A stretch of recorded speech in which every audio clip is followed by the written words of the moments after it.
Бик сәйер һорау, асыққан вакытта аракыны ризык итеп эсһәң гөнаһ буламы дип һорагандар.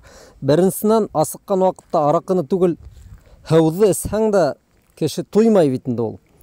Аракы менән нисек туйырга теләй икән белмәйм. Ләкин әгәр һүҙ кешенең үлеп барган хәле тураһында бара икән, мәсәлән, һыуһындан кеше үлеп бара, һәм ул аракы менән гына үзен коткара ала. Ундай хәл буһа, әммә ундай хәлдә булуын күҙ алдына килтерү кыйын. Шундай хәл буһа, кеше, әлбиттә, бер генә йотом буһа ла, аракымы унда, һырамы эсеп ебәрә ала.